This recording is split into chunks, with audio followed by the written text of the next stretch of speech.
Desde la capital de los Estados Unidos, transmite Washington TV.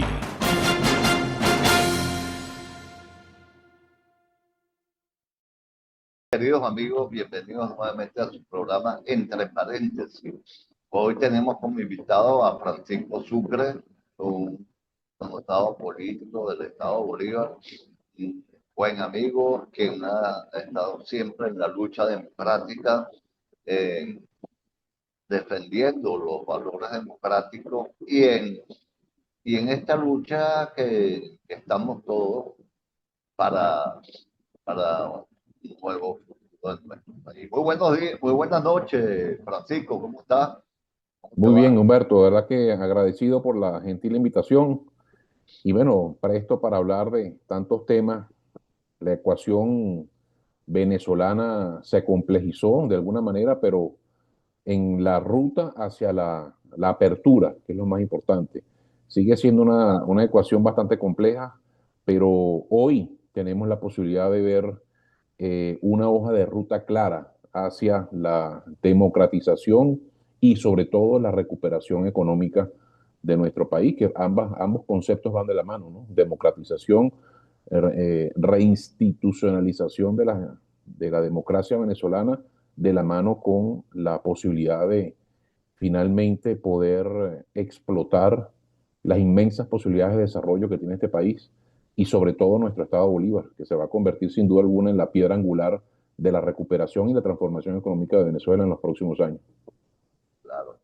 Y mira, Francisco, te iba a preguntar que cómo es la situación, porque hay dos visiones de país, ¿no? Hay quienes viven en la capital y a veces no sienten tanto el peso de la crisis política que hay, de la crisis económica que hay a nivel nacional, por la hiperinflación, por todo lo que hay. ¿Qué, qué opinas al respecto? Bueno, ¿Cómo ves mira, si uno ve las encuestas, Humberto, de opinión pública, el principal problema de los venezolanos, sin duda alguna, es la muy precaria situación económica de Venezuela y además una situación muy absurda, realmente, porque siendo este un país inmensamente rico, no hay justificación para que un país con los ingentes recursos que tiene, desde el punto de vista petrolero, minero, hídrico, eh, recursos en tierras raras, hemos sido un país bendito, ¿no? Y esos recursos no se han traducido producto pues de la ineficiencia, la corrupción, la mala visión, la absoluta orfandad en gerencia pública en este país. Eso no se ha traducido en bienestar y en crecimiento económico, ¿no? Y ese es el gran desafío que tenemos los venezolanos de cara a la reconstrucción del país, poder sentar las bases de una economía sólida, de una economía que vaya poco a poco superando el rentismo y sea una economía que se transforme en una economía realmente productiva, donde muchos sectores, no solamente el sector petrolero y gasífero, se desarrollen, sino bueno, como dice el plan Tierra de Gracia de la líder de la Venezuela Democrática, María Corina Machado, en convertir a Venezuela, y yo coincido absolutamente en este planteamiento de María Corina, en el hub energético de las Américas. Sin duda alguna, Venezuela se puede convertir con gerencia pública, con un andamiaje jurídico absolutamente distinto al que tenemos hoy, y ese va a ser el gran desafío de la próxima Asamblea Nacional que se debe elegir en Venezuela, construir ese andamiaje jurídico que posibilite la atracción de inversiones, no solamente la atracción, sino la protección de esas inversiones y que este país se pueda transformar en ese hub energético de las Américas. Y ahí, insisto, el Estado Bolívar va a jugar un papel fundamental en lo que es la ahí? construcción de una economía no petrolera, ¿no?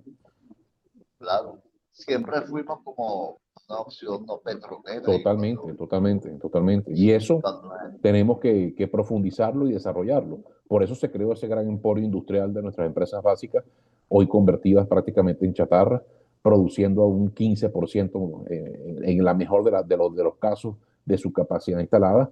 Unas empresas que estaban produciendo casi al 100% de su capacidad instalada antes de que llegara el chavismo al poder en el año 98. Si tú ves los números de las empresas básicas en los últimos 5 años, antes del Terrible, año 98, bueno, terrible. la que peor estaba en ese entonces estaba produciendo el 85% de su capacidad instalada. Hoy en promedio no superan el 15%, están absolutamente desactualizadas. Pero bueno, esa fue la respuesta de la visión de muchos hombres importantes, y hay que destacar, por supuesto, a Leopoldo Sucre Figarela.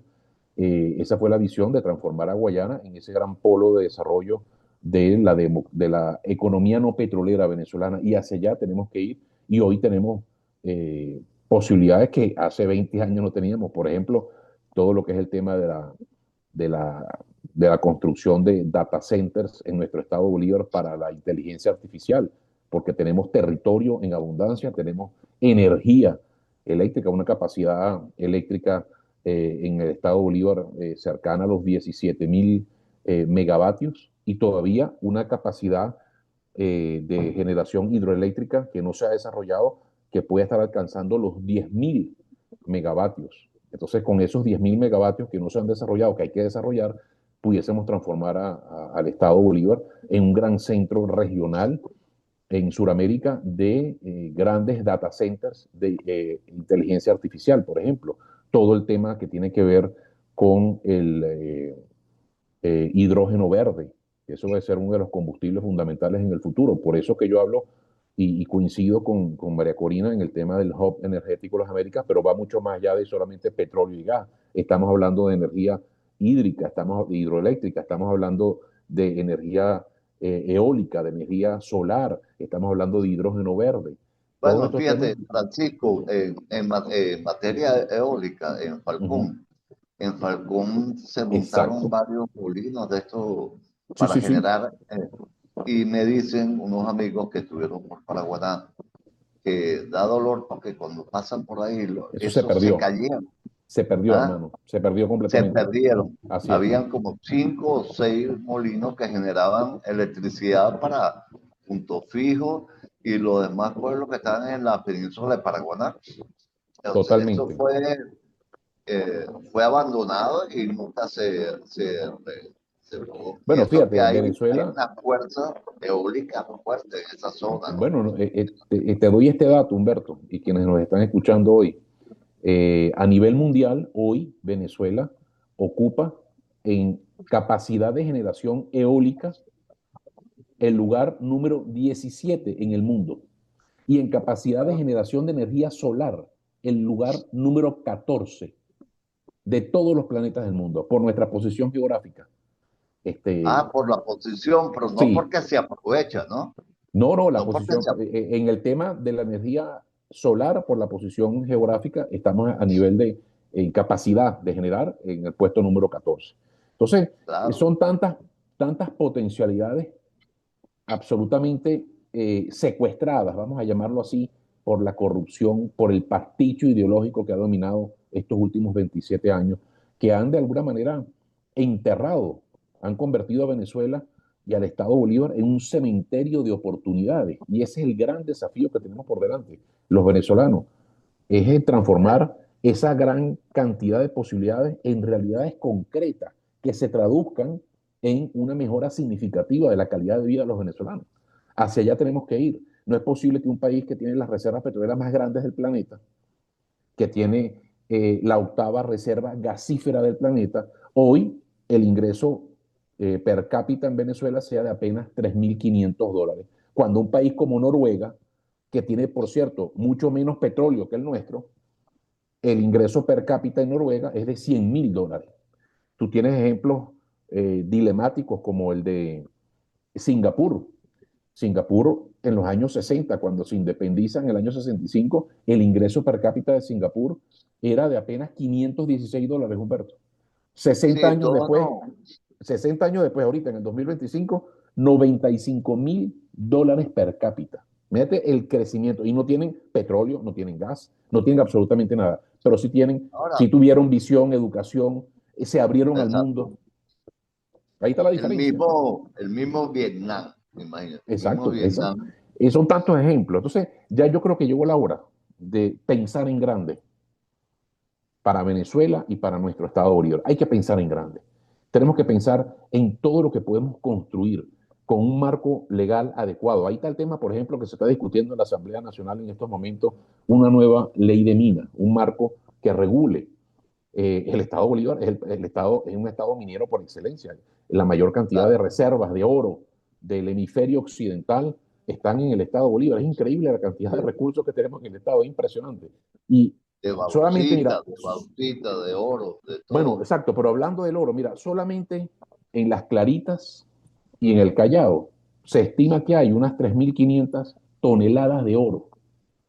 ¿Cómo se explota Bueno, ese oro? ¿Cómo se está explotando ese oro? Bueno, a través de un crimen organizado, mafias de todo tipo, que exacto. estamos produciendo apenas más o menos, según mis cálculos, unos 6.000 millones de dólares, que por supuesto no entran al erario nacional, se van por los caminos verdes. Bueno, fíjate que solo las claritas, en las claritas, o hay una mina muy famosa, es la, es la tercera peta de oro más grande del planeta.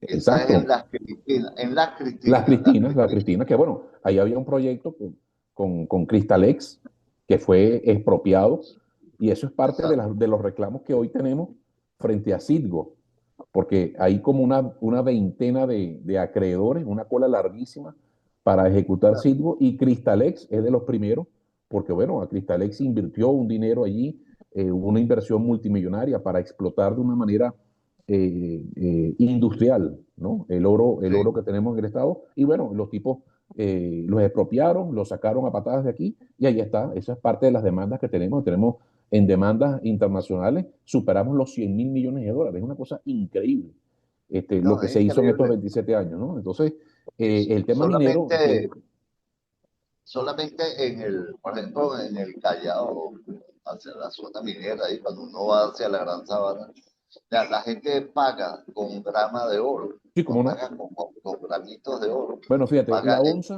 la onza de oro está, el último precio que vi, $5.200 la onza de oro.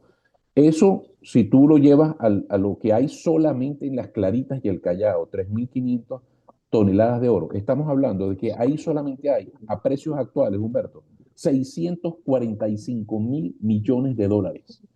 Y eso deberíamos estar explotándolo de una manera ordenada, segura, protegiendo el ambiente. El ecocidio que tenemos en nuestro estado es terrible, pero un no se está ecocidio, haciendo, no se está por haciendo. supuesto, pero te digo lo que debemos hacer. Entonces, tú tienes países, por ejemplo, como Perú y como Chile, que tienen una industria minera importante, que no tienen además la cantidad de minerales que tenemos en el estado Bolívar. Y Perú, por ejemplo, el año pasado, sus exportaciones mineras alcanzaron los 47.000 millones de dólares. Chile, 60.000 millones de dólares. El Estado Bolívar o Venezuela, apenas 6.000 millones de dólares de producción, cuando deberíamos estar produciendo por lo menos 100.000 millones de dólares. Entonces, con este Bueno, nuevo marco legal de la ley de minas, ahí debería pues establecerse, como es en estos países que yo menciono, Perú y Chile, como el oro se está produciendo en el Estado Bolívar, parte de las regalías que se le van a cobrar a esas empresas internacionales y a esos privados que van a venir a invertir y a sacar oro en el Estado Bolívar, parte de esas regalías deben de quedarse en el Estado Bolívar. Yo en estos días hice unos cálculos de más o menos cuánto le pudiese quedar al Estado Bolívar, no al fisco nacional, a nuestro Estado Bolívar, con un ahora, marco, pero pero una oye esto, pregunta, ya va, para terminar la idea, con un marco legal moderno, como el que tiene Chile o tiene Perú, al Estado Bolívar le deberían estar quedando anualmente entre 500 y 600 millones de dólares todos los años por regalías mineras. Imagínate sí, tú lo que hemos perdido, hermano, en estos 20 años, eh, de recursos que hemos podido invertir en el Estado para tener hospitales modernos, para construir buenas el carreteras, aeropuerto internacional que hay que construir entre las dos ciudades, Puerto Ordaz y Ciudad Bolívar, para construir un monorriel eléctrico, como lo hay en muchas ciudades, en Sao Paulo, en Indonesia, en Kuala Lumpur, un monorriel eléctrico que sería movilice. buenísimo de Ciudad Bolívar, Puerto Ordaz, San A eso Félix, me refiero. A eso me refiero. Santa Elena de Guairén. Un monorriel eléctrico, un aeropuerto internacional, terminar de construir algo que es sumamente importante para el desarrollo del Estado y de Venezuela, que es la vía que conecte con el Atlántico, la salida al Atlántico y el puerto de aguas profundas por el delta, saliendo por allí, potenciar el eje Orinoco-Apure, de los ríos Orinoco-Apure, y eso sería una salida para todo lo que es la mercancía de Brasil, del norte de Brasil, puede salir por ahí hacia el Atlántico. Eso sería fundamental. Ahí podemos transformar el Estado Bolívar en un gran hub de comercio en el norte de Sudamérica. Fíjate que en estos momentos, fíjate cómo estamos perdiendo oportunidades. Brasil y Guyana están construyendo conjuntamente una autopista que va a ir desde Boa Vista hasta Georgetown, la capital de Imagínate, Guyana. Esos son casi imagínate. 700 kilómetros, una obra de más de $1.000 millones, y la están haciendo entre Brasil y Guyana para Bueno, justamente sacar los productos del norte de Brasil hacia el Atlántico. Entonces, y hacia la nosotros todavía aquí estamos hablando de los CLAP, ¿no? Y estamos Exacto. hablando de las misiones y estamos hablando hemos perdido el tiempo en todo este tema administrando la ineficiencia, la corrupción, la falta de gerencia, administrando eso, hablando de CLAP, de gallineros verticales, Pero hablando del bono de la patria, y una bueno, se nos está pregunta yendo la oportunidad. que yo te quería hacer. Ok, todo eso es muy bueno. Ojalá algún día suceda, pero ¿qué Se va a pasa? dar, hermano, se va a dar. Se va a Eso no dar. puede seguir siendo un sueño. Pero yo digo, ese marco legal en este momento, Ujú. ¿qué tanta legalidad puede tener cuando sabemos que tenemos una asamblea que no fue electa por el pueblo? Cuando tenemos un gobierno, ¿sabes? Como el que tenemos. Pero me imagino que ese marco legal que se esté planteando en este momento, que se plantee, pero que se apruebe por esta, yo No, digo, no, yo estoy hablando de ese marco legal eligiendo la próxima Asamblea Nacional. Así como tenemos que ir a unas elecciones presidenciales, así como tenemos que ir a unas elecciones regionales, unas elecciones, nosotros tenemos que darle legitimidad y tenemos que hacer valer el artículo 5 de nuestra Constitución Nacional, que es muy claro, ¿vale? La soberanía reside intransferiblemente en el pueblo, en el voto. Y eso tenemos que hacerlo valer. Entonces, yo creo que ese es el desafío político, porque evidentemente si no hay un gobierno legítimo, y hoy no tenemos un gobierno legítimo en Venezuela, evidentemente eh, eso va a imposibilitar la llegada de inversiones muy importantes. Estamos viendo llegada de inversionistas muy tímidamente, pero con un poco de temor, porque no hay un marco apropiado un y no hay marco, una legitimidad democrática. ¿Entiendes? exacto. Porque aquí el 28 de julio los venezolanos salimos y elegimos a un presidente, a Edmundo González Urrutia, mayoritariamente, hermano. Y eso se desconoció. Y ese desconocimiento fue, ¿cómo te digo? El germen de lo que aquí pasó el 3 de enero. Ese desconocimiento. Y eso tenemos que enmendarlo con una elección. Y esa elección Eh, va a dar una nueva Asamblea Nacional que va a posibilitar ese marco jurídico apropiado, moderno, del y siglo nuevos XXI. alcaldes, nuevos gobernadores. Claro, claro, y un nuevo presidente de la República, o Nuevos una nueva presidentes. presidenta de la República, porque yo creo que va a ser una mujer la que vamos a tener al frente de la presidencia de la República. Y bueno, tenemos que seguir trabajando en función de que esas elecciones se den lo más pronto posible. Tenemos que ¿Tú honrar estás, lo que dice.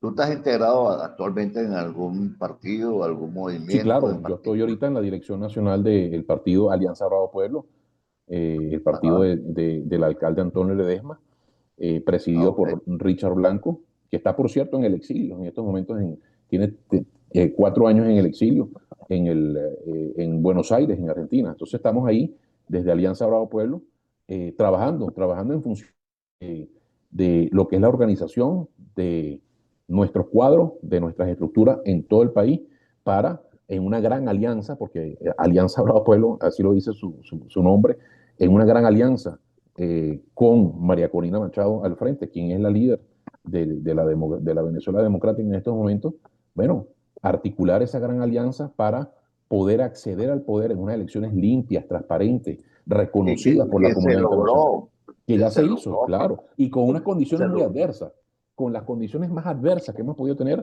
ganamos ese proceso electoral. Entonces, y eso se va a repetir aquí en el momento que vayamos a unas elecciones, este deseo de cambio de los venezolanos se va a volver a manifestar con mucho más contundencia del 70%. Vamos a manifestarnos y vamos a tener unas instituciones que le van a dar piso de legitimidad para poder comenzar ese proceso de transformación institucional y económico, que es lo que merecemos. Yo siempre digo una frase que es la siguiente: Venezuela no está condenada biológicamente al fracaso. No podemos permitir que esa visión de fracaso, de falta de gerencia, de corrupción, de demagogia, siga imperando en Venezuela. Nosotros estamos condenados biológicamente al éxito. Y pongo siempre ejemplos de países del mundo con un tercio o con absolutamente nada de recursos, como tiene Venezuela, y hoy en día son ejemplos y son países seguros en donde los jóvenes de esos países pueden formarse en sus universidades, acceder a buenos trabajos, bien remunerados, pueden crecer sus familias, comprar un apartamento, comprarse su carro porque hay crédito, porque hay instrumentos para que los jóvenes que quieran emprender puedan montar negocios y ser exitosos, montar negocios globales. Y en esta era que estamos viviendo, con todo este desarrollo exponencial de la inteligencia artificial, eso está posibilitando la exposición global de muchos pequeños empresarios del mundo que de repente tienes una buena idea en alguna aldea en Indonesia y gracias a esta integración global, bueno, ese negocio puede ser muy rápidamente con todos los incentivos que le pueda dar el respectivo país, puede ser perfectamente una idea global. Entonces, el mundo está globalizado y eso tenemos que aprovechar y tenemos que insertar a Venezuela en esa globalización del siglo XXI. No podemos seguir detrás, en la cola de América Latina, con un ingreso per cápita de Ahora, $3.500 y con una inflación de las más altas del mundo, 600% de inflación, por Dios. demasiado, demasiado. Tú ves que hasta el dólar se está devaluando aquí. No, no, Yo esto es digo que increíble, de increíble, o los sea, pocos países donde el dólar se devalúa. exactamente, exactamente. Entonces, de eso se trata el inmenso desafío que tenemos por delante, Humberto. Yo creo que esos desafíos, que son bastante grandes, los vamos a transformar en oportunidades y la tarea de todos los venezolanos es transformar entonces esas oportunidades en éxito. Y estoy convencido que lo podemos hacer. Por eso digo que llegó el momento de pensar en grande. No podemos seguir pensando en chiquito. Tenemos que pensar en un país moderno, con infraestructura moderna, con aeropuertos modernos. Fíjate tú, hoy leía unas declaraciones del vicepresidente para las Américas de la IATA, que es esta asociación mundial que reúne las líneas aéreas de todo el planeta Tierra. Y este señor declaraba hoy que la posición del Aeropuerto Internacional de Maiquetía en la ciudad de Caracas es absolutamente privilegiada y que ese aeropuerto puede convertirse en los próximos años en el verdadero hub de las Américas. No Ciudad de Panamá, no el aeropuerto César Augusto Chávez en el Perú, en Lima, el Aeropuerto Internacional de Maiquetía Simón Bolívar. Entonces, todas esas oportunidades requieren de un marco jurídico, requieren de gerencia pública, pública en las alcaldías, en las gobernaciones, en De la Asamblea honestidad, Nacional, ¿entiendes? Por gente supuesto, honesta, gente honesta y preparada. un marco legal que le dé confianza a los inversionistas para que vengan a Venezuela y sean socios en la reconstrucción, socios en nuestro desarrollo. Nosotros esas oportunidades no podemos seguir dejándoselas a la improvisación, a la corrupción, a la desidia. Tenemos que transformarla y esa es la gran oportunidad que tenemos y creo que lo vamos a lograr, sin duda alguna. No, no hay razón por lo cual nosotros sigamos teniendo un país atrasado, un país muy por debajo de las oportunidades que pudiese estar brindándole a sus ciudadanos. Claro. Mira, Francisco, hay algo en este momento la gente se pregunta, ¿será que las elecciones se van a dar? Pero hay mucha Sí, ansiedad, así es. hay mucha... Primero el problema económico, primero que es grave, porque el poder adquisitivo de la gente está en el piso. Segundo, Ujú. la gente, tenemos unos gobernantes que estaban con los anteriores, que son más de lo mismo, y, y continúan con ese mismo tono. Me imagino que hay una estrategia que uno se imagina y uno sabe que eso no, eso es a corto plazo, como Marco Rubio lo planificó Ajá. con Trump, ¿no? Sí, sí, sí. Bueno, Ahora, en ahí, esta etapa, ¿cómo estamos, según tú, en este momento, en esas cuatro etapas? ¿Cómo nos vemos? bueno, ¿Cómo ves a Venezuela? bueno, el gobierno norteamericano ha dicho en reiteradas oportunidades, ha delineado esas tres etapas, creo que son tres, ¿no? Eh, ¿Cuatro? Cuatro. Estabilización, recuperación y elecciones, creo. Pero bueno, en todo caso, Transición, transición y elección. ajá, en todo caso, yo creo que aquí hay que cumplir la Constitución. Nosotros tenemos una Constitución votada por los venezolanos en el año 99, Exacto. que emanó de la soberanía popular, y la Constitución es absolutamente clara en relación al tema de las faltas temporales y las faltas absolutas. Entonces, ese cuento, Correcto. bueno, ahí se establecen unas causales de falta absoluta, sin duda, que son renuncia, muerte, creo que está el tema de si se declara algún tema mental por una junta médica y avalado por el Tribunal Supremo, eh, pero evidentemente tú no puedes poner en un artículo constitucional 20, 25, 40, 100 posibilidades que puedan determinar una falta absoluta. O sea, por lo que Claro. sea, el punto es que primero, quien estaba en la presidencia de la República no ganó esas elecciones. Y eso lo sabe el planeta. Lo sabemos los Ah, venezolanos y lo bueno. sabe el planeta. Empezando por ahí. Pero asumiendo, estaba en la presidencia de la República y hoy está imposibilitado, por la razón que sea, no puede ejercer la presidencia de la República. Y eso es una falta absoluta. Entonces aquí no se trata de esa discusión que quieren pretender ahora de que, bueno, como no está en los supuestos que están taxativamente establecidos en el artículo, entonces no hay falta absoluta, entonces están inventando una tesis de una ausencia forzosa, una cosa así, y se está desvirtuando el espíritu del legislador, porque el espíritu del legislador, si por la causa que sea, y se enumeran ahí unas cuantas, pero esas no son las únicas, puede ser, bueno, puede ser mañana un presidente de la República le provoca, no sé, irse al Tíbet y meterse a monje tibetano y se va para el Tíbet y se Eso. encierra en un monasterio y arriba en una montaña. Entonces, como la Constitución no dice que una de las razones de falta absoluta es que el tipo se metió a monje tibetano, entonces no, entonces quedamos en una situación suspendida en el tiempo sin un presidente. Eso no puede ser. Exacto, porque por Entonces, ejemplo, Maduro nunca fue electo. Lo puso exacto. el anterior, Eh, el fallecido, Ahora, yo sí ¿no? entiendo, hay una realidad política, bueno, porque aquí tampoco podemos irnos al 100% al extremo jurídico. Aquí hay una realidad política y hay que entenderlo así. Y por eso estas fases que plantea la administración del presidente Trump, hay una realidad política. Nosotros somos parte de un hemisferio en donde hay un país que es Estados Unidos de Norteamérica, que es una de las principales potencias del mundo, y nosotros estamos de este lado del mundo.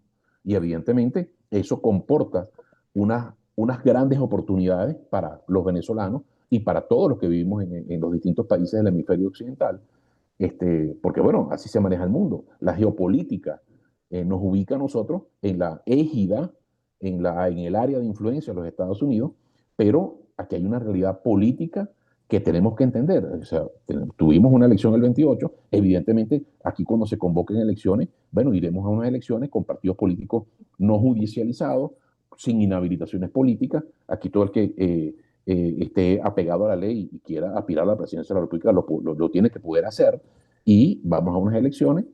Entonces, seguramente en esas elecciones, sin inhabilitaciones políticas, inhabilitaciones políticas motivadas políticamente, no motivadas por situaciones jurídicas realmente como las que establece la ley, bueno, María Corina Machado va a poder perfectamente participar en esas elecciones y seguramente, y eso lo dicen todos los estudios de opinión, va a arrasar, no es que va a ganar, va a arrasar esas elecciones. Porque ese es el deseo de la gente y hay que respetar la soberanía popular. Entonces, Mira, por muchos dicen, bueno, cierto, pero Edmundo González, él fue electo en el 28. Bueno, sí, pero se presentó toda esta situación política y por eso es que te digo que claro. nosotros tenemos que políticamente buscarle una solución, y la solución es volver a la soberanía popular. Y la soberanía popular no ha Mira, sido, Francisco, pero había una pregunta que te quería hacer. Tengo entendido que hubo una reorganización de ABP aquí en el estado de Bolívar. Eh, sí, ¿Quiénes quedaron reciente. integrando esta junta directiva? Bueno, ahí sí, ¿Quiénes? en la junta directiva está Ahí está el amigo Molina, también el secretario de organización, el presidente del partido Franklin, a toda una junta directiva que está allí, y esa junta directiva está haciendo un trabajo de reorganización a nivel municipal, a nivel parroquial. Franklin Roma. No. Exactamente. Sí, sí. Ah, exactamente. Ah, el Sí, sí, sí. abogado. El abogado, Franklin Ah, Rojas, ese es amigo, ese es amigo. eso iba, claro. Y ahí, bueno, dirección en cada uno de los municipios del estado. Y bueno, en estos momentos se está haciendo un trabajo importante de reorganización y de inclusión. Hay mucha gente que se está acercando a Alianza Bravo Pueblo, que han manifestado su intención de integrar las filas de Alianza Bravo Pueblo, y bueno, se está haciendo en los municipios, en las parroquias. Y bueno, vamos a presentar alternativas en el marco de esa alianza que te decía al principio del programa con María Corina. De hecho, este viernes 10 de abril, ahí en Los Olivos, hay un gran acto, Sí, una reunión con el sí. compañero Henry Alviares, Henry, secretario de Organización Henry del Oriente de Alvear. Venezuela, con los aliados. Entonces, aprovecho Una la rueda de oportunidad, prensa. exactamente, un acto, bueno, para ir organizando, Dos porque minutos. la política es organización y Bueno, vamos a bueno, organizarnos. Francisco. Bueno, así es. Bueno, Sí, muchas sí. gracias por estar con nosotros, Francisco. Un placer, de verdad. Bueno, gracias a ti Francisco por la Sucre, invitación. entre paréntesis, siempre será bienvenido en este programa y a Muchas gracias. Washington Muchas TV gracias. y entre paréntesis. Muy buenas noches, señores y Gracias por la señores. invitación. Un gran saludo a todos los que nos están Gracias, viendo y recordemos, vamos a pensar en grande nuestro Estado Bolívar. sí, Gracias. señor. Buenas noches.